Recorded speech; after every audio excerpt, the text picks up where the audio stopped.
எங்களுடைய தமிழ் அரசியல் தலைவர்கள் நிற்கின்றார்கள், ஒவ்வொருவரும் அது யாராக இருக்கட்டும், ஒவ்வொருவரும் நிற்கின்றார்கள் இந்த தமிழ் மக்கள் எங்களுக்கு பின்னால் தான் அணிதிரள வேண்டும் என்று.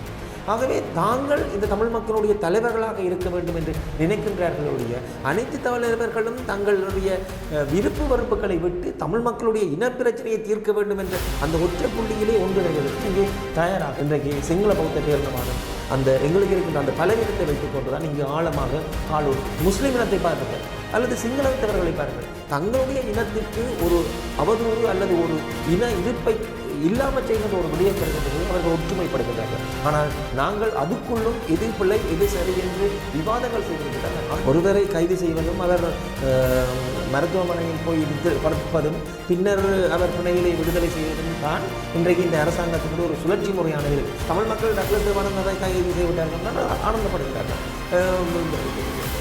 ரணில் விக்ரமசிங்கவை கைது செய்யவிட்டார்கள் என்றால் ஆனந்தப்படுகிறார். ஆனால் அதுக்கு பின்னால் நடக்கின்ற செயல்பாடுகள் தமிழ் மக்களுக்கு ஆறுதல் அளிக்கின்ற ஒரு விடயங்களாக இன்று வரைக்கும் இருக்கவில்லை. இங்கு கைது செய்யப்படுகின்ற யாருக்குமே ஒரு தண்டனையை கொடுத்ததாக வரலாறுகள் இல்லை. கைது, மருத்துவமனை, பிணை. தமிழ் விடுதலை புலிகளின் தலைவர் வேலுப்பிள்ளை பிரபாகரன் அவர்கள் ஒரு மிக இறுக்கமாக தன்னை கட்டமைத்துக் கொண்டுதான் தன்னுடைய விடுதலை போராட்டத்தை கைப்பற்றார்.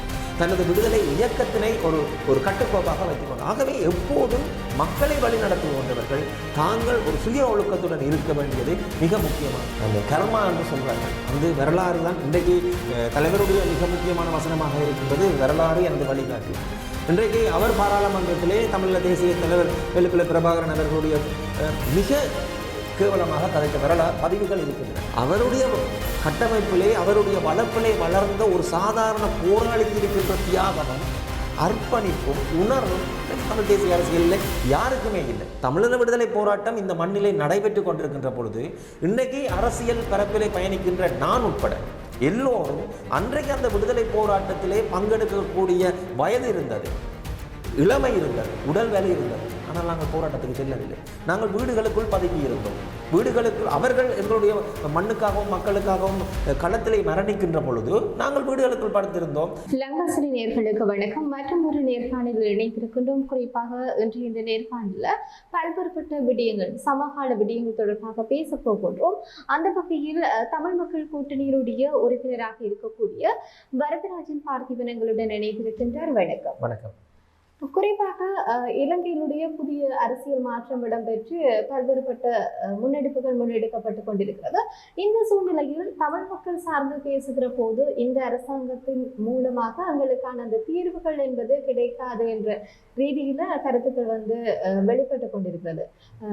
இந்த ஜனாதிபதி தேர்தலின் முற்பாடு அனுர அரசாங்கம் வர வேண்டும் என்று சொல்லி தமிழ் மக்கள் சிலரும் எதிர்பார்த்திருந்தார்கள். அதனூடாக தீர்வுகள் தங்களுக்கு கிடைக்கும் என்று சொல்லி தற்போது இந்த புதிய ஆண்டு ஆரம்பித்திருக்கிறது. இப்படியான சூழ்நிலையில் இந்த அரசாங்கத்தினுடைய செயற்பாடுகள் எப்படி இருக்கிறது?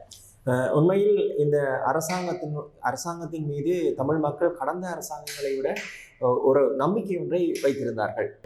கடந்த சிங்கள பௌத்த பேரினவாத அரசுகள் தமிழ் மக்களுக்கு இழைத்த அநீதிகளுக்கு மேலாக இன்றைக்கு புதிய அரசாங்கம் தங்களுக்கு ஒரு விடிவினை பெற்றுத்தரும் என்கின்ற ஒரு சிறு நம்பிக்கை இருந்தது.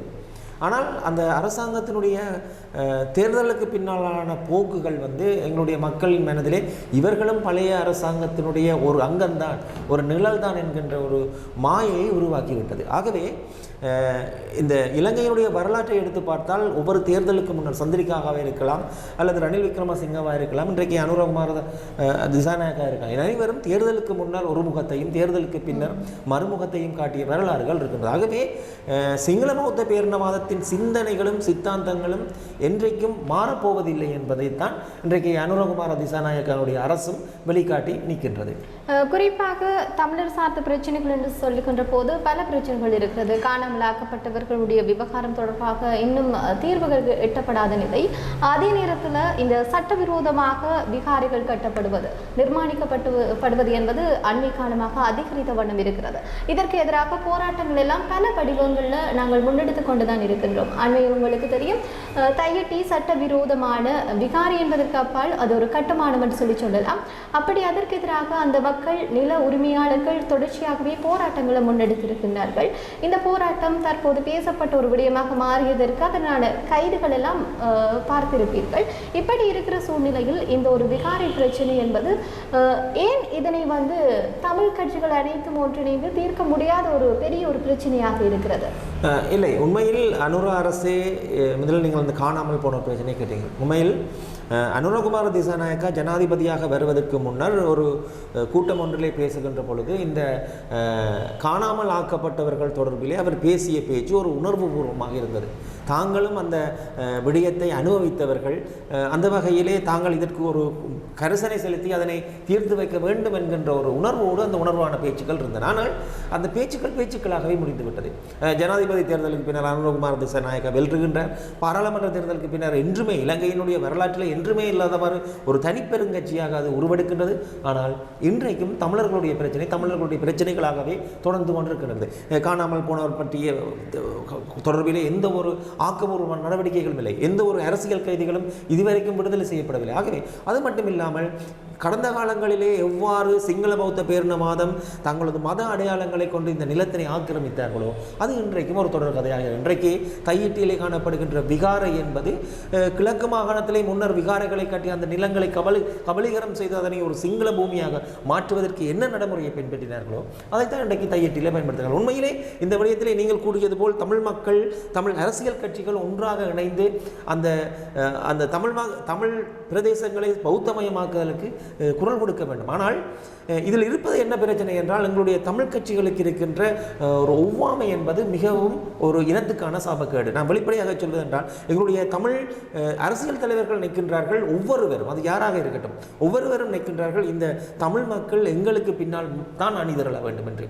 ஆகவே தாங்கள் இந்த தமிழ் மக்களுடைய தலைவர்களாக இருக்க வேண்டும் என்று நினைக்கின்றார்களுடைய அனைத்து தலைவர்களும் தங்களுடைய விருப்பு வெறுப்புகளை விட்டு தமிழ் மக்களுடைய இனப்பிரச்சனையை தீர்க்க வேண்டும் என்ற அந்த ஒற்றை புள்ளியிலே ஒன்றிணைவதற்கு இங்கே தயாராக இல்லை. எல்லோரும் நாங்கள் தலைவர்கள், எங்களுக்கு பின்னால் மக்கள் வழிவர வேண்டும், நாங்கள் கூறுவதுதான் சரியான விடயம் என்ற ஒரு மனப்போங்களை இருப்பதை மையமாக வைத்துக் கொண்டுதான் இன்றைக்கு சிங்கள பௌத்த பேரினவாதம் அந்த எங்களுக்கு இருக்கின்ற அந்த பலவீனத்தை வைத்துக் கொண்டுதான் இங்கு ஆழமாக கால் ஒன்றிருக்கிறது. ஆகவே இன்றைக்கு முஸ்லிம் இனத்தை பாருங்கள் அல்லது சிங்களத்தவர்களை பாருங்கள், தங்களுடைய இனத்திற்கு ஒரு அவதூறு அல்லது ஒரு இன இருப்பை இல்லாமல் செய்கின்ற ஒரு விடயம் பெறுகின்ற போது அவர்கள் ஒற்றுமைப்படுகின்றார்கள். ஆனால் நாங்கள் அதுக்குள்ளும் எது பிழை எது சரி என்று விவாதங்கள் செய்வதற்கு தான். ஆகவே எங்களுடைய இனம் வாழ வேண்டும் என்றால் எங்களுடைய அரசியல் தலைமைகள் ஒரு அரசியல் தலைமைத்துவம் என்கின்ற ஒற்றுமை புள்ளிக்குள் வர வேண்டும். உண்மையிலே இந்த தையிட்டி விகாரை விடயம் தொடர்பாக அரசியல் தான் நடைபெற்றுக் கொண்டிருக்கிறதா? ஏன்னு சொல்லி சொன்னா இந்த போராட்டத்திற்கான மக்களுடைய பங்கு பற்றுதல், அந்த நில உரிமையாளர்கள் போராடி கொண்டிருக்கின்றார்கள், குறிப்பிட்ட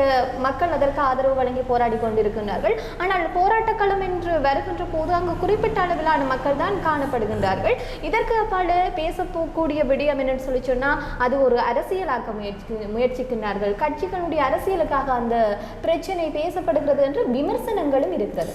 இந்த விமர்சனங்கள் நீங்கள் எப்படி இல்லை, அந்த விமர்சனங்கள் இருக்கத்தான் செய்யும். ஆனால் அந்த இடத்தில் ஒரு பிரச்சனை இருக்கின்றது என்பது ஒரு கண்கூடான வெளிப்படையான உண்மை. கட்சிகள் அரசியல் செய்கின்றன, கட்சிகள் தங்களுடைய நலன் ஒன்புக்காக அந்த போராட்டங்களை நடத்துகின்றன என்ற கருத்துக்கு அப்பால் அந்த இடத்திலே சிங்களமயப்படுத்துகின்ற ஒரு கட்டுமானத்தை சட்டவிரோதமாக கட்டியிருக்கின்றார்கள் என்பது உண்மையான விடயம். ஆகவே இன்றைக்கு அந்த கட்டுமானத்தை அவர்கள் அகற்றுகின்றார்கள், அகற்றவில்லை, அது வேறு விடயம், அது அடுத்த கட்டத்துக்கு செல்ல வேண்டிய விடயம். ஆனால் இவ்வாறான போராட்டங்கள், நான் என்னுடைய கண்ணோட்டத்தில் இவ்வாறான போராட்டங்கள் இனி வரும் காலங்களில் இவ்வாறான ஒரு சட்டவிரோதமான கட்டிடங்களை கட்டுவதற்கான அதை அவர்கள் கட்ட மாட்டார்கள் என்று நான் உறுதியாக சொல்லவில்லை. அவர்களுடைய அந்த நடவடிக்கையில் ஒரு சற்று தாமதத்தை உருவாக்குகின்ற ஒரு நடவடிக்கை. ஆகவே என்றைக்குமே மக்கள் போராட்டங்களை, அது அரசியலுக்காக செய்யப்படுகின்றதோ அல்லது அரசியல் கட்சிகள் தங்கள் பின்னணியில் இருந்து இயக்கின்றதோ, என்றைக்கும் மக்கள் போராட்டங்களை என்றைக்கும் நாங்கள் கொச்சைப்படுத்த முடியாது. அந்த மக்கள் வலியை உணர்ந்த மக்கள் தான் அந்த மண்ணில் நின்று போராடுகிறார். ஆகவே அவர்கள் ஒரு காணியை இழந்தவர்களுக்கு தான் அந்த வலி தெரியும். ஆகவே அவர்களுடைய அந்த போராட்டம் வெற்றி பெற வேண்டும் என்பது எங்களுடைய கருத்தாகும். உண்மையிலேயே ஒரு 100 பேர் சேர்ந்து ஒரு போராட்டம் முன்னெடுக்கப்படுவதற்கும் அப்பால ஒரு 1000 பேர் 10,000 பேர் போராடுகிற போது அதற்கான வலிமை என்பது அதிகமாக இருக்கும். ஆனாலும் நீங்கள் கூறுவது போன்று அதாவது சில கட்சிகள் தாங்கள் தான் முன்னிட்டு செயற்பட வேண்டும். அது இந்த ஒரு விகாரை பிரச்சனை மட்டுமன்றி ஏனைய பல பிரச்சனைகள் தமிழ் மக்கள் சார்ந்து ஏதாவது ஒரு நினைவேந்தல் முன்வைக்கிற போதோ எல்லா விடயங்களையும் கட்சியை கொண்டு சாயம் பூசுவதை நாங்கள் பார்க்கக்கூடியதாக இருக்கிறது. இப்படிப்பட்ட நிலையில இந்த சட்டவிரோதமாக நிர்மாணிக்கப்பட்டு இருக்கக்கூடிய இந்த விகாரைக்கான உண்மையான தீர்வு என்னவாக இருக்கு? உண்மையில் எனக்கு தெரிந்து இதில் விமர்சனங்கள் வரலாம். விமர்சனம் ஒரு யதார்த்தபூர்வமாக பார்த்தால் நான் யாழ்ப்பாண மாநகர சபையிலே 5 வருடங்கள் யாழ்ப்பாண மாநகர சபை உறுப்பினராக இருந்தேன். அந்த 5 வருட காலங்களிலே பல சட்டவிரோத கட்டிடங்கள் இங்கு கட்டப்பட்டன. ஆனால் அந்த பதவி காலத்தில் எந்த ஒரு சட்டவிரோத கட்டிடங்களையும் நாங்கள் உடைக்கவில்லை. அது பல காரணங்கள் இருக்கின்ற சட்டத்துக்கு முரணான காரணங்கள், இந்த கால நீடிப்புகள் வெற்றதுக்கு. ஆகவே ஒரு கட்டுமானத்தை உடைப்பது என்பது எவ்வளவு தூரம் சாத்தியமானது என்பது ஒரு ஒரு ஒரு நிதர்சனமான உண்மை. ஆனால் அதற்காக தையட்டு விகாரையை நாங்கள் அங்கீகரிக்கின்றோம் என்ற எண்ணம் இல்லை. அது ஒரு சட்டவிரோதமான விகாரை. விகாரை என்றும் சொல்லல, அது ஒரு சட்டவிரோதமான கட்டுமானம். அதை அகற்ற வேண்டும் என்பதிலே மாற்று கருத்துக்கள். ஆனால் அந்த அகற்றுகின்ற பொறிமுறையை நாங்கள் எவ்வாறு முன்னெடுக்க போகின்றோம் என்பதுதான் இங்கு இருக்கின்ற பிரச்சனை. ஆகவே இதில் 2 விடயங்கள் இருக்கின்றன. ஒன்று, அந்த சட்டவிரோத விகாரை, ஆனால் சட்டவிரோத விகாரை அகற்றப்படுகிற சாத்தியக்கூறுகள் இருக்கு. ஏனென்றால் இன்றைக்கு ஒரு விகாரை என்பதை அதை விட்டுவிட்டு தமிழ் மக்களுடைய கிறிஸ்தவ தேவாலயங்கள் அகற்றப்பட்டிருக்கின்றன. தமிழ் மக்களுடைய சைவ கோயில்கள் அகற்றப்படுகின்றன. பல இன்றைக்கு அனுராதபுரமாக இருக்கலாம், வேறு இடங்களிலே ஒரு வீதி புனரமைப்புக்காக பல கோயில்கள் அகற்றப்பட்டிருக்கின்றன. ஆகவே இதை அகற்ற முடியாது என்ற கருத்தில்லை. ஆனால் அந்த அகற்றுகின்ற மனநிலையோடு இந்த இலங்கை அரசாங்கம் இன்றைக்கு இருக்கின்றதா என்பதுதான் இங்கே பிரச்சனையான விடயம். ஆகவே இதை அகற்ற வேண்டும் என்பது ஒரு மாற்று கருத்துக்கு இல்லாத விடயம். அதே நேரத்திலே அதை அகற்ற விடாவிட்டால் அந்த காணி உரிமையாளர்கள் எதை கோருகின்றார்களோ அதை செய்ய வேண்டியது அவர்களுடைய கடமை. ஏனென்றால் நான் வெளியில் இருந்து கொண்டு வலியை சுமந்தவர்களுடைய வலிக்கு தீர்வு நான் காண முடியாது. அந்த வலியை சுமந்தவர்கள் தான் எங்களுக்கான வலிக்கான தீர்வை, அந்த மருந்தை பெற்றுக்கொள்ள வேண்டும். ஆகவே அவர்கள் என்ன விடயத்தை கேட்கின்றார்களோ அதை கொடுப்பது ஒரு சாத்தியமான விடயமாக இருக்கும். உண்மையிலே நீங்கள் கூறுவது போன்று அந்த மக்கள் தான் தொடர்ச்சியாக தங்களுடைய அந்த பிரச்சனைகள் தொடர்பாக ஆழமாக உணர்ந்து கொள்ளக்கூடியவர்கள். இதே நேரத்தில் ஏனைய பல விகாராதிபதிகள், குறிப்பாக நைனாதீவில் இருக்கக்கூடிய விகாரைகளுடைய விகாராதிபதி சரி, இல்லாட்டி இங்கே யாழ்ப்பாணத்தில் இருக்கக்கூடிய விகாராதிபதி சரி, குறிப்பிட்டு சொல்கின்றார்கள். அதாவது இது மக்களுக்கு கொடுக்கப்பட வேண்டும், அது மக்களுடைய காணிகள் என்கின்ற போது அது மக்களுக்கு திருப்பி கொடுக்கப்பட வேண்டும் என்று சொல்லி அந்த விகாராதிபதிகள் சொல்கின்றார்கள். ஆனால் தையிட்டு விகாராதிபதியை பார்க்கிற போது அவர் சொல்றார், இது ஒரு வேளையில நீதிமன்றத்தினூடாக போய் அது மக்களுக்கானதுன்னு சொல்லி சொன்னால் தாங்கள் அந்த காணிகளை கையளிப்பதாக அவர் கூறியிருக்கின்றார். ஆனால் இது எவ்வளவு தூரம் சாத்தியப்படும் என்பது தெரியாது. இந்த நீதிமன்ற பொறிமுறை உங்களுக்கு நன்கு தெரியும். கடந்த காலங்களில் எப்படியான செயற்பாடுகள் குருந்தூர் மலை விவகாரங்களாகட்டும் ஏனைய பல விடயங்களையும் நடைபெற்று கொண்டிருக்கிறது.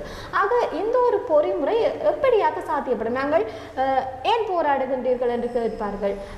ஏன் தொடர்ச்சியாக போராடுகின்றீர்கள்? போராடுவதனூடாக என்ன கிடைக்க போகுது என்ற ஒரு கேள்வியும் சிலரிடத்துல எழும். அதே நேரத்தில் நீதிமன்றத்தினூடாக இதற்கு நீங்கள் தீர்வுகளை பெற்றுக்கொள்ளலாம் தான் என்று சொல்லி சில பேர் கேள்விகளை கேட்பார்கள்.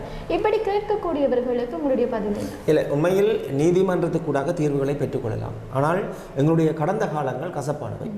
நீதிமன்றங்கள் ஒரு கௌரவமான தீர்ப்பை கொடுக்கின்ற பொழுது கூட அந்த நீதிமன்ற தீர்ப்பினை பின்பற்றாமல் எவ்வளவோ பௌத்தமயமாக்கல் இந்த மண்ணிலே நடைபெற்றிருக்கு. ஆகவே அவர்கள் நீதிமன்றத்துக்கு போவதற்கு தயங்குவதற்குரிய காரணம் அதுவாக இருக்கும். ஏனென்றால் ஒன்று, நீதிமன்றத்திலே ஒரு வழக்கு போடுகின்ற பொழுது அது மிகவும் நீண்ட காலத்துக்கு அந்த வழக்கு செல்லும். அடுத்து அந்த வழக்கிலே வருகின்ற தீர்ப்புகளை, கௌரவ நீதிபதி அளிக்கின்ற தீர்ப்புகளை நடைமுறைப்படுத்துகின்ற மனோநிலையில் சிங்கள பௌத்த அரசு இருக்குமா என்பது மிக முக்கியமான விடயம். என்றால் கடந்த கால வரலாறுகள் அப்படி. அதற்காக நாங்கள் போராடாமல் இருக்க முடியும். உங்களுக்கு தெரியும், ஒரு சிறு பிள்ளை கூட அழுகை என்ற போராட்டத்தை நடத்தி தான் தனக்கு தேவையானதை பெற்றுக்கொள்கிறது. ஆகவே தமிழ் மக்களுடைய வாழ்வியல் போராட்டத்தோடு தான் சேர்ந்தது. அவர்கள் போராடி கொண்டுதான் இருக்கின்றார்கள். அன்றிலிருந்து இன்று வரைக்கும் தங்களுடைய நில உரிமைக்காகவும் தங்களுடைய பிள்ளைகளுக்காகவும் தங்களுடைய ஒரு அரசியல் தீர்வுக்காகவும் போராட்டங்கள் இன்றைக்கும் தொடர்ந்து கொண்டிருக்கும். ஆகவே நீதிமன்ற பொறிமுறை கூடாக இது செல்வதற்கான வழிமுறைகள் ஆராயப்பட வேண்டும். அது உண்மையில் அதற்கான ஒரு தீர்ப்பு கிடைக்க வேண்டும். அந்த தீர்ப்பினை அமுல்படுத்துகின்ற ஒரு விடயத்தினை, ஒரு சரியான பொறிமுறையை உறுதிப்படுத்தி கொண்டுதான் நீதிமன்றத்துக்கு செல்ல முடியும். இல்லாவிட்டால் ஒரு போராட்டங்களின் மூலம்தான் இந்த தீர்வினை பெற்றுக்கொள்ளும் அளவுக்கு இருக்க வேண்டும். இதே நேரத்தில் இடத்துல இன்னும் ஒரு விடயமும் அண்மை காலமாக பேசப்பட்ட ஒரு விடயம், முன்னாள் அமைச்சரான டக்ளஸ் தேவானந்தனுடைய கைது. இந்த கைதுக்கு பிற்பாடு பல விடயங்கள் சொல்லப்படுகிறது. ஒரு விதத்தில் அந்த கட்சியிலிருந்து பிரிந்து போனவர் சில நேரங்களில் இது 2019ஆம் ஆண்டு ஈஸ்டர் குண்டு தாக்குதலுக்காக அவர் கைது செய்யப்பட்டிருக்கலாம் என்று சொல்லி சொல்கின்றார், அறிக்கை கூட வெளியிட்டிருக்கின்றார். அதே நேரத்தில் இவர் மிக முக்கியமான இந்த போதைப்பொருள் குற்றவாளியின் அவனூடாகத்தான் அந்த துப்பாக்கி அவருக்கு கிடைத்தது, இதனூடாகத்தான் இந்த கைது இடம்பெற்றதாக சொல்லப்பட்டிருக்கிறது. இப்படியான கைதுகளின் போது ஒரு விதத்தில் இந்த அரசாங்கம் தமிழ் மக்களை திருப்திப்படுத்துவதற்கான முயற்சியில் இறங்கி இருக்கிறதா? இல்லை, எத்தனையோ கைதுகள் நடைபெற்றிருக்கின்றன. பல அரசியல் தலைவர்கள் கைது செய்யப்பட்டிருக்கின்றார்கள். ஆனால் அந்த கைதுக்கு பிற்பாடு நடைபெற்றது என்ன என்பதுதான் மிக முக்கியம். ஒருவரை கைது செய்வதும் அவர் மருத்துவமனையில் போய் படுப்பதும் பின்னர் அவர் பிணையிலே விடுதலை செய்வதும் தான் இன்றைக்கு இந்த அரசாங்கத்தினுடைய ஒரு சுழற்சி முறையான இருக்கு. இதன் மூலம் தமிழ் மக்களுக்கு என்ன தீர்வு கிடைக்கின்றது என்றால் ஒன்றுமே இல்லை. அது தமிழ் மக்கள் டக்ளஸ் தேவானந்தாவை கைது செய்யவிட்டார்கள் என்றால் ஆனந்தப்படுகிறார்கள், ரணில் விக்ரமசிங்கவை கைது செய்யவிட்டார்கள் என்றால் ஆனந்தப்படுகிறார்கள். ஆனால் அதுக்கு பின்னால் நடக்கின்ற செயல்பாடுகள் தமிழ் மக்களுக்கு ஆறுதல் அளிக்கின்ற ஒரு விடயங்களாக இன்று வரைக்கும் இருக்கவில்லை. ஆகவே தமிழ் மக்கள் விரும்புவது எங்களுக்கு இணைக்கப்பட்ட அநீதிகளுக்கு ஒரு தீர்வு வேணும். அது ஒரு கைது மூலம் அவருக்கு தண்டனை கொடுக்கப்படும். ஆனால் இங்கு கைது செய்யப்படுகின்ற யாருக்குமே ஒரு தண்டனையை கொடுத்ததாக வரலாறுகள் இல்லை. கைது, மருத்துவமனை, பிணை என்ற ஒரு சுழற்சி முறைகள் தான் இது இருக்கின்றதை ஒழிய ஒரு நிரந்தரமான தமிழ் மக்களுடைய மனதை ஆற்றுகைப்படுத்துகின்ற ஒரு விடயங்கள் நடைபெறவில்லை. உண்மையிலே இந்த கைதுக்கு அப்பாலே பார்க்கிற போது குறிப்பாக இந்த போதைப் பொருள் வர்த்தகம் இல்லாட்டி அதனூடான தொடர்ச்சி என்பது அதிகரித்து செல்லக்கூடியதாக இருக்கிறது. அதிலும் அண்மையில் கைது செய்யப்பட்டிருக்கக்கூடிய குறிப்பாக நல்லூர் பிரதேச சபையினுடைய உறுப்பினர் ஒருவர் இந்த 4 கிலோ போதைப் பொருளும் கைது செய்யப்பட்டிருக்கின்றார். இப்படியாக பார்க்கிற போது ஒரு விதத்தில் இந்த தமிழர் சார்ந்த இந்த விடயங்கள் எல்லாம் முன்னெடுக்கப்படுகிற போது அது தொடர்பாகவும் நாங்கள் பேச வேண்டும். அவை பற்றி நீங்கள் என்ன நினைக்கிறீர்கள்? இல்லை, உண்மையிலேயே அது வருத்தம் என்ற சொல்லுக்கு ஏற்பால் கண்டிக்க வேண்டிய தட்டம். ஏனென்றால் ஒரு சமுதாயத்திலே வாழ்கின்ற ஒரு தனிநபர் தனது ஒழுக்கத்தை விட்டு இந்த விடயங்களை கையாளுவதில் பிரச்சனை இல்லை. இவர்கள் ஒரு மக்கள் பிரதிநிதிகள், எங்களுடைய மக்களுக்கு வழிகாட்டியாக இருந்து இந்த பிரதேசத்தை முன்னேற்றுவோம் என்பதற்காக நாங்கள் வாக்கு கேட்க வேண்டும். ஆகவே அந்த கிராம மக்களுக்கும் அந்த வட்டார மக்களுக்கும் அவர்கள்தான் வழிகாட்டிகளாக இருக்க வேண்டும். அந்த வழிகாட்டிகளாக இருக்கின்றவர்களை ஒரு சமூக பொருள்வான விடயத்தை செய்கின்ற பொழுது எவ்வாறு இந்த பிரதேசத்தினுடைய அபிவிருத்தியையும் இந்த பிரதேசத்துக்கு மக்களுக்குரிய நல்லொழுக்கத்தையும் நாங்கள் கட்டியெழுப்ப போகின்றோம் என்பது முடியும். ஆகவே நான் மற்றவர்களுக்கு இவ்வாறு தான் வாழ வேண்டும், எங்களுடைய அரசியலை இவ்வாறு தான் கொண்டு செல்ல வேண்டும் என்று கருத்துரைக்கின்றேன் என்றால் முதலில் நான் அவ்வாறு வாழ கற்றுக்கொள்ள வேண்டும். சமுதாயத்தை நல்லொழுக்கம் உள்ள சமுதாயமாக ஒரு பண்பாடு கலாச்சாரம் கொண்ட சமூகமாக முன்னேற்ற வேண்டும் என்று சொன்னால் முதலில் நான் அதனை கடைபிடித்து சீராக கடைபிடிக்க வேண்டும். தமிழீழ விடுதலை புலிகளை பொறுத்த வரைக்கும் தமிழீழ விடுதலை புலிகளின் தலைவர் மேதகு வேலுப்பிள்ளை பிரபாகரன் அவர்கள் ஒரு மிக இறுக்கமாக தன்னை கட்டமைத்துக் கொண்டுதான் தன்னுடைய விடுதலை போராட்டத்தை கைப்பற்றினார். தனது விடுதலை இயக்கத்தினை ஒரு கட்டுக்கோப்பாக வைத்துக் கொண்டார். ஆகவே எப்போதும் மக்களை வழி நடத்துகின்றவர்கள் தாங்கள் ஒரு சுய ஒழுக்கத்துடன் இருக்க வேண்டியது மிக முக்கியமானது. இதுதான் எங்களுக்கு வரலாறு கேட்டுத்தந்த பாடமாகும். உண்மையிலே நீங்கள் விடுதலை புலிகள் பற்றி கூறுகிற போது டக்ளஸ் தேவானந்தா அவர்கள் பாராளுமன்றத்தில் விடுதலை புலிகளுடைய தலைவர் போதைப்பொருள் வியாபாரி என்ற ரீதியில் அவருடைய கருத்து அமைய பெற்றிருந்தது. அது பல்வேறுபட்ட விமர்சனங்களை எதிர்நோக்கி இருந்தது. இந்த ஒரு சூழ்நிலையில் அவருடைய கைது இப்போது ஒரு வகையில் அவர் பயங்கரவாத தடை சட்டம் ஆதரித்த ஒருவர், ஆனால் பயங்கரவாத தடை சட்டத்தில் கைது செய்யப்பட்டிருக்கின்றார். விடுதலை புலிகளின் தலைவரை போதைப்பொருள் வியாபாரி என்று சொன்னவர், ஆனால் இன்று அவர் போதைப்பொருள் முக்கிய குற்றவாளியுடன் தொடர்பில் இருப்பது போன்ற ஒரு விடயம்தான் வெளிப்பட்டிருக்கிறது. இவை பற்றி உங்களுடைய பார்வை? உண்மையில் ஒரு அழகான வாக்கியம் இருக்கின்றது, வரலாறு என்றைக்கும் மன்னிக்காது. அந்த கர்மா என்று சொல்வார்கள், அந்த வரலாறு தான் இன்றைக்கு தலைவருடைய மிக முக்கியமான வசனமாக இருக்கின்றது. வரலாறு எனது வழிகாட்டி. இன்றைக்கு அவர் பாராளுமன்றத்திலே தமிழக தேசிய தலைவர் வேலுப்பிள்ளை பிரபாகரன் அவர்களுடைய மிக கேவலமாக கதைத்த வரலாறு பதிவுகள் இருக்கின்றன. அதே நேரம் இந்த மண்ணிலே பயங்கரவாத தடை சட்டம் கால் ஊன்ற வேண்டும் என்பதற்காக தங்களுடைய சுயநலத்திற்காக வாக்குகளை இட்ட வரலாறுகள் இருக்கின்றன. இன்றைக்கு இந்த வரலாறு மீண்டும் எவ்வாறு தண்டித்திருக்கின்றது என்றால், எதை பற்றி பாராளுமன்றத்திலே ஒரு தலைவனை பற்றி பேசினாரோ, எந்த இளைஞர்கள் கைது செய்வதற்கு தனது வாக்கை அளித்தாரோ, அந்த 2 விடயங்களுக்காகவும் அவர் கைது செய்யப்பட்டிருக்கின்றார். அந்த வகையிலே ஒரு வரலாறு அவருக்கான ஒரு படிப்பினையை கொடுத்திருக்கின்றது என்கின்ற கருத்து உண்மை. ஆனால் அந்த படிப்பினையை கற்றுக்கொண்டு அவர் மீண்டும் இவ்வாறு தான் செயல்பட போகின்றாரா, அல்லது இந்த படிப்பினைக்கான தண்டனையை அரசாங்கம் எவ்வாறு வழங்கப் போகின்றது என்பதில் தான் டக்ளஸ் தேவானந்தா அவர்களுடைய கைது இருக்கின்றது. நான் முதலே கூறியது போல் கைது, மருத்துவமனை, பிணை என்ற ஒரு தொடர்ச்சியான ஒரு சுழற்சி முறைக்குள் அது இருக்கக்கூடாது. அது உண்மையிலேயே தண்டனை பெறக்கூடியதாகவும் அல்லது அவர்கள் செய்த குற்றங்களுக்கான தண்டனை விதிக்கக்கூடியதாகவும் இருக்கும். இன்றைக்கு இந்த இன விடுதலைக்காக அல்லது இந்த இனத்தினுடைய மீட்சிக்காக போராடி இன்றைக்கு எத்தனையோ இளைஞர்கள் அவர் போட்ட வாக்கின் காரணமாக இன்றைக்கு எத்தனையோ இளைஞர்கள் பல வருடங்கள் சிறையிலே இருக்கின்றார்கள். அவர்களுக்கு எந்த ஒரு தீர்வும் இல்லை. ஆகவே வெறும் கைதாக இருக்காமல் தமிழ் மக்களுடைய அடிப்படை பிரச்சனைகளுக்கு ஒரு தீர்வு காக்கின்ற ஒரு ஊக்கியாக இந்த கைதிகள் அமைய வேண்டும். உண்மையிலே ஆரம்ப காலத்தில் அவருக்கான அந்த குறிப்பிட்ட அந்த தடுப்பு காவலானது குறுகியதாக இருந்தது. ஆனால் பிற்பாடு 90 நாட்கள்னு சொல்லி கதை அடிபட்டது. ஆனாலும் ஆனந்த விஜயபால அவர்கள் அந்த ஒரு 90 நாட்கள் அப்படி நீடிக்க முடியாதுன்னு சொல்லி இருக்கிறார். அதன் அடிப்படையில் ஜனவரி மாதம் 9ஆம் தேதி வரை அவருடைய தடுப்பு காவல் நீடிக்கப்பட்டிருக்கிறது. இப்படியான பின்னணியில் இருக்கக்கூடிய விடயம் என்ன? ஒரு துப்பாக்கி தொடர்பாகத்தான் அவர் கைது செய்யப்பட்டிருக்கிறார். ஆனாலும் இந்த கைதனுடைய இந்த தடை உத்தரவானது நீடிக்கப்பட்டிருக்கிறது. இது வளமையான ஒரு விடயம். உங்களுக்கு தெரிந்திருக்கும், பழையிலே ஒரு மருத்துவர் ஒருவர் ஆயுதங்கள் இருந்ததன் காரணமாக கைது செய்யப்பட்டிருந்தார். அவர் மிக காலம், தொடர்ச்சியான காலம், பயங்கரவாத சட்டத்திட்டங்களே பிணையிலே வெளிவராமல் நீண்ட காலம் இருந்தார் அந்த மருத்துவர். இன்றைக்கு ஒரு இளைஞர், இன்றைக்கு டக்ளஸ் தேவானந்தாவை விட்டு விடுவோம். டக்ளஸ் தேவானந்தாவினுடைய இடத்திலே இருக்கின்ற ஒரு இளைஞர் இவ்வாறான விடயத்தை செய்திருந்தால் 9ஆம் தேதி வரைக்கும் அவர்கள் அந்த விளக்கமறியலை வைத்திருக்கின்றார்களா என்பது ஒரு கேள்வியாக இருக்க வேண்டும்.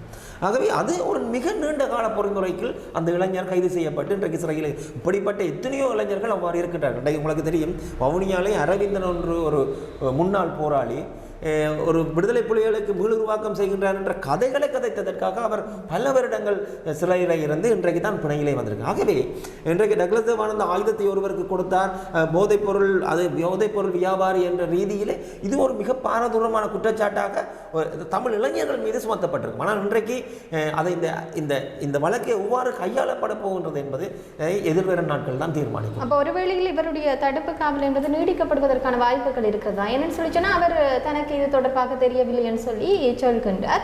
அதற்கு அந்த வரலாற்று ரீதியான காரணங்களும் இருக்கிறது. அவர் அந்த காலப்பகுதியில் அவருடைய உடல்நிலை எப்படியாக இருந்தது என்று அதை ஒரு காரணமாக காட்டிக்கொண்டு சில வேளைகளில் இது தொடர்பாக தனக்கு தெரியவில்லை, ஞாபகம் இல்லை என்று சொல்லலாம். ஆக இந்த விசாரணைகள் ஊடாக இன்னும் அவருடைய அந்த தடுப்பு காவல் நீடிக்கப்படுவதற்கான சாத்தியக்கூறுகள் இருக்கிறது. எனக்கு அதை நீதிமன்றம் தான் முடிவெடுக்கும். ஆனால் தெரியவில்லை, எனக்கு சொல்ல தெரியவில்லை என்ற கருத்துக்களை ஒரு சாதாரண இளைஞர்கள் சொல்லுகின்ற பொழுது அதை இந்த அரசு எவ்வாறு கையாளுகின்றது என்பது கடந்த கால வரலாறுகள். எங்களுடைய பல இளைஞர்கள் எங்களுக்கு தெரியவில்லை, எங்களுக்கு நான் அதை மறந்துவிட்டேன் என்று சொல்வதை ஏற்றுக்கொண்டு அந்த குற்றங்கள் மன்னிக்கப்பட்டதாக வரலாறுகள் இல்லை. இன்றைக்கும் அவர்கள் சிறையிலே இருக்கின்றார்கள். ஆகவே எதிர்வரும் நாட்கள் தான் இந்த குற்றங்களுக்குரிய இந்த விடயத்தை எவ்வாறு இந்த அரசாங்கம் கையாளப் போகின்றது என்பது எங்களுக்கு தெரியும். ஆனால் இன்றைக்கு பத்திரிகை செய்திகளின் பிரகாரம் செய்திகள் உலாவுகின்றன, படைத்தரப்புக்குள் மிகப்பெரிய ஒரு குழப்பங்கள் காணப்படுகின்றது என்றும் இந்த கைது நடவடிக்கை காரணமாக. ஆகவே இனிவரும் காலங்கள் தான் இந்த கைதுகளினுடைய உண்மை போக்கின் வெளிச்சமாக தெரியும். இதே நேரத்தில் நாங்கள் பல விடயங்களை பேசுகிற போது இந்த தமிழ் தேசியம் தொடர்பான விடயம் என்னன்னு சொல்லிச்சுன்னா, மக்களுக்கு அரசியல் தீர்வை முன்னெடுக்க வேண்டிய செயற்பாடுகள் அரசியல் கட்சிகள் இருக்கிறது, தமிழ் கட்சிகள். ஆனாலும் அவர்களுக்குள்ளே இருக்கக்கூடிய அந்த ஒற்றுமையின்மை என்பது மிகப்பெரிய அளவில் காணப்படுவது ஒரு தடையாக இருக்கிறது. இப்படியாகிற ஒரு சந்தர்ப்பத்தில் இந்த தமிழ் தேசியத்தினுடைய போக்கு எவ்வாறு இருக்கிறது தற்போது? இல்லை, தமிழ் தேசியத்தின் போக்கு அரசியல் கட்சிகள் ரீதியிலே ஒரு மக்களிடத்திலே சலிப்பு உருவாக்கிவிட்டது. ஆனால் அந்த சலிப்பை அரசியல் கட்சிகள், அதாவது தமிழ் தேசியத்தை கொண்டு செல்கின்ற அரசியல் கட்சிகள் மீது தான் தமிழ் மக்களுக்கு சலிப்பு வந்திருக்கின்றது ஒழிய தமிழ் மக்களுடைய மனங்களில் தேசியம் இருக்கின்றது. அவர்கள் தமிழ் தேசியத்தை ஆதரிக்கிறார்கள். நாங்கள் தமிழ் தேசிய கட்சிகளுக்கு தமிழ் மக்களுடைய வாக்குகள் குறைந்து விட்டன என்பதை வைத்துக்கொண்டு தமிழ் தேசியத்திலிருந்து தமிழ் மக்கள் விலகிவிட்டார் என்ற ஒரு முடிவுக்கு வந்துவிட முடியாது. அவர் ஒரு பாடத்தை அது இன்றைக்கு தேசிய மக்கள் சக்திக்கு வாக்களித்திருக்கின்றார்கள், இல்லாவிட்டால் ஒரு டிக்டாக் பாராளுமன்ற உறுப்பினருக்கு வாக்களித்திருக்கின்றார்கள் என்றால் அதற்கு மிக முக்கியமான காரணம் நாங்கள் தான். இதில் மக்களை பிழை சொல்வதற்கு இல்லை. மக்களை நாங்கள் போட்டு விரட்டி இருக்கின்றோம். எங்களுக்குள்ளே பிளவுகளை கொண்டு வந்து எங்களுக்குரிய சின்னங்களை கொண்டு வந்து நாங்கள் தான் உண்மையான தமிழ் தேசியவாதிகள், அவர்கள் கள்ளர்கள் என்று எங்களுக்குள்ளேயே அடிபட்டு தமிழ் தேசியவாதத்தை ஒரு அசிங்கப்படுத்துகின்ற ஒரு விடயத்தை நாங்கள் செய்திருக்கிறோம். தமிழ் தேசியம் அவ்வாறு முந்தி வாழ்ந்ததில்லை. ஒரு உயிராளும் இன்றைக்கு நாங்கள் மேடைகளில் இருந்து நாங்கள் பேசுகின்ற தமிழ் தேசியம் என்பது, வாக்குகளுக்காக பேசுகின்ற தமிழ் தேசியம் என்பது, இந்த மண்ணிலே அக்காக்களும் அண்ணாக்களும் தங்கள் உயிரை ஆயுதங்களாக பயன்படுத்தி தமிழ் தேசியத்தை வாழ வைத்த தமிழ் தேசியத்தை நாங்கள் இன்று பேசுகின்றோம். அந்த தமிழ் தேசியத்தை நாங்கள் எங்களுக்குள் சரி பிழைகள், நான் தான் நேர்மை நீ துரோகி என்று அடிபட்டு அந்த தமிழ் தேசியத்தை அசிங்கப்படுத்தியதன் விளைவுதான் தமிழ் மக்கள் இந்த கட்சிகளுக்கு ஒரு பாடத்தை படிப்பிக்க வேண்டும் என்பதற்காக தான் தங்கள் வாக்குகளை மாற்றி போட்ட வரலாறு இருக்கிறது. இதில் தமிழ் மக்களை எந்த காலத்திலும் எப்போதும் அவர்கள் தமிழ் தேசியத்தை விட்டு நீக்கம் பெற்று விட்டார்கள் என்றோ அல்லது தமிழ் தேசியத்துக்கு விரோதமாக செயல்படுகின்றார்கள் என்றோ கூற முடியாது. அவர்களுடைய மனங்களிலே தமிழ் தேசியம் இருக்கின்றது. இன்றைக்கும் இந்த மண்ணுக்காகவும் மக்களுக்காகவும் மரணித்த மாவீரர்களுடைய நினைவுகளை சுமந்துதான் இந்த மண்ணிலே ஒவ்வொரு தமிழ் மக்களும் தெரிகின்றனர். ஆகவே நாங்கள் செய்த எங்களுக்குள் செய்த இந்த சித்து விளையாட்டுகள் காரணமாகத்தான் இன்றைக்கு தமிழ் தேசியம் ஒரு கேள்விக்குறியான நிலைகளில் கட்சிகள் ரீதியிலே இருக்கின்றதுடைய தமிழ் மக்கள் மனங்களிலே தமிழன் இருக்கும் வரைக்கும் இந்த தமிழ் தேசிய உணர்வு இருக்கும். உண்மையிலே இந்த தேர்தல் தொடர்பாக பேசுகிற போது குறிப்பாக எதிர்வரக்கூடிய நாட்களில் மாகாண சபை தேர்தல் நடைபெற காத்திருக்கிறது. அது எப்போது நடக்கும் என்பதற்கு அப்பால இந்த ஒரு மாகாண சபை தேர்தலை எப்படி தமிழ் மக்கள் எதிர்கொள்ள போகின்றார்கள், குறிப்பாக இந்த கட்சிகளுக்குள்ளேயே இருக்கக்கூடிய பிளவுகள், இது ஒரு விதத்தில் இந்த மக்களுடைய நலன் சார்ந்த ஒரு நபரை முன்னிப்பதில் மிகப்பெரிய ஒரு சிக்கலை ஏற்படுத்தும். இது தொடர்பாக உங்களுடைய இல்லை, நீங்களே கூறுகின்றீர்கள் மக்கள் நலன் சார்ந்த ஒருவரை முன்னிறுத்துவது. அந்த கட்சிகளில் இருக்கின்ற பிரச்சனை அதுதான். மக்கள் ஒவ்வொருவரும் தாங்கள் நினைக்கின்றார்கள் நாங்கள் தான் முதலமைச்சர், மக்கள் நலம் சார்ந்து செயற்படுகின்ற கட்சி நாங்கள் மட்டும்தான் என்ற ரீதியில் தான் இங்கே பிளவுகள் ஏற்படுகின்றன. இந்த பிளவுகள் மீண்டும் விஸ்வரூபம் எடுக்கக்கூடாது.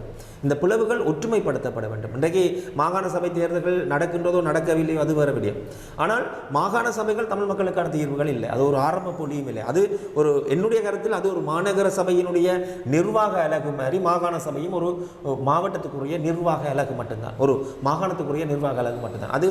அதை தமிழ் மக்களுக்குரிய தீர்வாக பார்ப்பதோ அல்லது அதிலிருந்து தமிழ் மக்களுக்கான தீர்வு கிடைக்கும் என்கின்ற ஒரு ஆரம்ப புள்ளியாகவோ பார்க்க முடியாது. அது வேறு விடயம், அது ஒரு நிர்வாக அலகு. ஆகவே இந்த நிர்வாக அலகை, இந்த வடக்கு மாநகர சபை நிர்வாக அலகை எப்படி நாங்கள் கைப்பற்றி அதனை ஆளுகின்றோமோ நிர்வகிக்கின்றோமோ, அதே மாதிரி வடக்கு மாகாண சபை என்கின்ற ஒரு நிர்வாக அலகினையும் நாங்கள் கைப்பற்றி ஆளுமைப்படுத்த வேண்டும். இதில் இருக்கின்ற மிக முக்கியமான பிரச்சனை, நாங்கள் மீண்டும் பிளவுபட்டு இவ்வாறு நாங்கள் தமிழ் தேசியத்தை சிதைப்போம் என்றால் வடக்கு மாகாண சபையும் எங்களுடைய கைகளை விட்டு போவதற்கு தயாராகத்தான் இருக்கிறது. ஆகவே ஒற்றுமைப்பட வேண்டும். இங்கே நாங்கள் ஒற்றுமைப்படாமல் எங்களுடைய மக்களை ஒற்றுமைப்படுத்த முடியாது. இன்றைக்கு இந்த தேர்தலுக்கு பிற்பாடு இந்த மண்ணிலே நடக்கின்ற சித்து விளையாட்டுகளை நினைக்கும் போது எங்களுக்கு மிக கவலையாக இருக்கின்றது. என்னென்றால் தேசிய மக்கள் கடந்த பாராளுமன்ற தேர்தலிலே தமிழ் தேசியம் பேசுகின்ற கட்சிகள் எல்லோரும் ஒற்றை புள்ளியிலே சந்தித்தார்கள். அந்த ஒற்றை புள்ளி யாருமே எங்களுக்கு வாக்களிக்க, இந்த தமிழ் தேசிய கட்சிகளுக்கு வாக்களிங்கள், தமிழ் தேசிய கட்சிகளை விட்டு NVPக்கோ வேறு கட்சிகளுக்கோ வாக்களிக்கார்கள். உங்கள் வாக்குகள் அனைத்துமே தமிழ் தேசிய கட்சிகளுக்கு இருக்க வேண்டும். அதை இந்த கடந்த பாராளுமன்ற தேர்தலிலே போட்டியிட்ட அத்தனை தமிழ் தேசிய கட்சிகளும் வலியுறுத்தி வந்தன மக்களும் அவர்களுக்கு வாக்களித்தது போல் இவர்களுக்கும் வாக்களித்தார்கள். ஆனால் இன்றைக்கு இந்த தமிழ் தேசிய கட்சிகளிலே சங்கு கூட்டணி என்ன செய்கின்றது? அவர்கள் கூறுகின்றார்கள் தமிழ் தேசிய கட்சிகளுக்கு வாக்களிங்கள், NVPக்கு வாக்களிக்கிறார்கள், அவர்கள் வரக்கூடாது என்று மக்களுக்கு சொல்லிவிட்டு மீண்டும் தமிழ் பிரதேசங்களில் அந்த அரசாங்கத்தை ஆட்சிப்புடம் வருவதற்கு வாக்களித்தால் எவ்வாறு நான் எங்களுடைய மக்களுக்கு போய் சொல்ல முடியும் நீங்கள் தேசிய மக்களுக்கு சக்திக்கு வாக்களிக்காதீர்கள்? அந்த மக்கள் தேசிய மக்கள் சக்திக்கு வாக்களிக்காமல் உங்களுக்கு மக்கள் பிரதிநிதிகள் தெரிவு செய்கின்றார்கள். அந்த மக்கள் பிரதிநிதிகள் போய் தேசிய மக்கள் சக்தியை அழைத்து வந்து அந்த உள்ளூராட்சி மன்றை ஆள விட்டால் பிறகு அதில் எங்கே தமிழ் தேசியம் இருக்க போகும். ஆகவே இவ்வாறான சித்து விளையாட்டுகள் காரணம்தான் தமிழ் மக்கள் இந்த தமிழ் தேசிய அரசியல் கட்சிகளை வெறுக்கின்ற ஒரு நிலைமை வந்துவிட்டது. உண்மையிலே ஒரு குறிப்பிட்ட நேர பகுதியில் ஏராளமான விடயங்களை பேசியிருக்கின்றோம். ஆனாலும் குறிப்பாக இந்த தமிழ் மக்கள் சார்ந்த பிரச்சனைகளை அது சர்வதேச மட்டத்தில் கொண்டு போவதாகட்டும், இல்லாட்டி இங்கே இருக்கக்கூடிய பிரச்சனைகளை நாங்கள் எப்படி எதிர்கொள்ள வேண்டும் என்பது தொடர்பான ஏராளமான கேள்விகள் எங்களுக்குள்ளே இருக்கும். இந்த தமிழ் மக்கள் சார்ந்த பிரச்சனைகளை ஒன்றிணைப்பதில் இருக்கக்கூடிய சிக்கல் தொடர்பாக நீங்கள் நிறைய விடயங்களை சொல்லியிருக்கிறீர்கள். அதே நேரத்தில் இந்த கட்சிகளை ஒன்றிணைத்து ஒரு புள்ளிகளுக்குள்ளாக கொண்டு வருவது என்பது கடினமான விடயம் தான். என்னென்னு சொல்லி இருந்துச்சுன்னா ஒவ்வொரு கட்சிகளுக்கு தமிழ் மக்கள் நலன் சார்ந்த விஷயங்கள் இருந்தாலும் கொள்கை ரீதியாக சில மாறுபாடுகள் இருக்கிறது. ஆக இந்த கொள்கை ரீதியான மாறுபாடுகளும் இருக்கின்றன. அதை விட மிக முக்கியமான அதிகாரம், இப்போ ஒரு பாராளுமன்ற தேர்தல் வருகின்றன என்றால் இன்றைக்கு தமிழ் தேசிய கட்சிகளிலே 7 கட்சிகள் இருக்கின்றன. அவர்கள் பாராளுமன்ற அந்த சீட்டை ஒதுக்குகின்றதிலேயே மிக நிச்சயமாக பிளவு வரும். ஒவ்வொரு கட்சிகளிலேயும் ஒரு தலைமைத்துவமாக இருப்பவர்கள் இருப்பார்கள். அவர்கள் பாராளுமன்ற தேர்தலிலே போட்டியிடுவார்கள். ஆகவே அந்த பாராளுமன்ற பதவிகளுக்கான ஆசனங்களை பங்கிடுவதிலேயே பிரச்சனை வந்து அந்த கட்சிகள் உடைந்துவிடும்.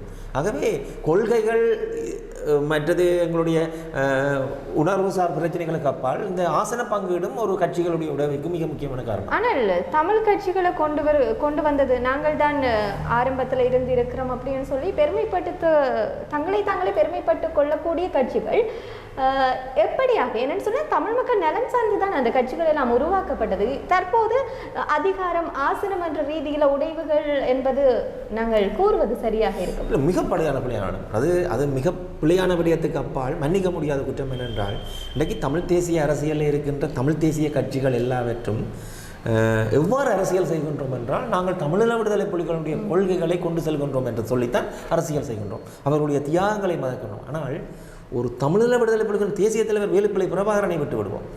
அவருடைய கட்டமைப்பிலே அவருடைய வளப்பிலே வளர்ந்த ஒரு சாதாரண போராளிக்கு இருக்கின்ற தியாகமும் அர்ப்பணிப்பும் உணர்வும் இன்றைக்கு தமிழ் தேசிய அரசியலில் யாருக்குமே இல்லை.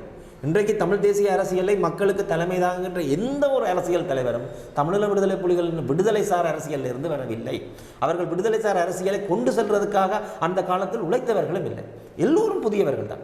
அவர்கள் தமிழீழ விடுதலை போராட்டத்திற்காக அவர்கள் உழைத்தவர்களோ அன்றைக்கு மிக முக்கியமான விடயம் தமிழீழ விடுதலை போராட்டம் இந்த மண்ணிலே நடைபெற்று கொண்டிருக்கின்ற பொழுது இன்றைக்கு அரசியல் பரப்பிலே பயணிக்கின்ற நான் உட்பட எல்லோரும் அன்றைக்கு அந்த விடுதலை போராட்டத்திலே பங்கெடுக்கக்கூடிய வயது இருந்தது, இளமை இருந்தது, உடல் வேலை இருந்தது. ஆனால் நாங்கள் போராட்டத்துக்கு செல்லவில்லை. நாங்கள் வீடுகளுக்குள் பதுங்கி இருந்தோம். வீடுகளுக்குள் அவர்கள் எங்களுடைய மண்ணுக்காகவும் மக்களுக்காகவும் களத்திலே மரணிக்கின்ற பொழுது நாங்கள் வீடுகளுக்குள் படுத்திருந்தோம். எங்களுடைய கல்வியை கேட்டோம். எங்களுடைய சுகபோகங்களை நாங்கள் திறக்கவில்லை. இன்றைக்கு எல்லாவற்றையும் அவர்கள் துறந்து போராடி இந்த மண்ணுக்காக வீரச்சாவடைந்த பிற்பாடு நாங்கள் வந்து நின்று எங்களுக்கு இதுதான் வேணும் அதுதான் வேணும் என்று சொல்லுவோம். இது ஒரு மன்னிக்க முடியாத குற்றம். இது என்னையும் சேர்த்து தான் நான் கூறுகிறேன். இது மிகவும் கேவலமான மன்னிக்க. ஆகவே நாங்கள் ஒற்றுமைப்படுகின்ற பொழுதுதான் அந்த மாவீர செல்வங்களுக்கான அந்த உண்மையான ஒரு முகத்தினை நாங்கள் கொடுக்க முடியும். உண்மையிலே குறிப்பிட்ட ஒரு நேர பகுதியில் ஏராளமான விடயங்களை வெளிப்படையாக நீங்கள் பேசியிருக்கின்றீர்கள். அந்த வகையில் தமிழ் மக்கள் கூட்டணியுடைய உறுப்பினர் வரதராஜன் பார்த்திபன் அவர்களுக்கு எங்களுடைய மனமார்ந்த நன்றிகளை இந்த இடத்தில் பதிவு செய்கிறேன். நன்றி.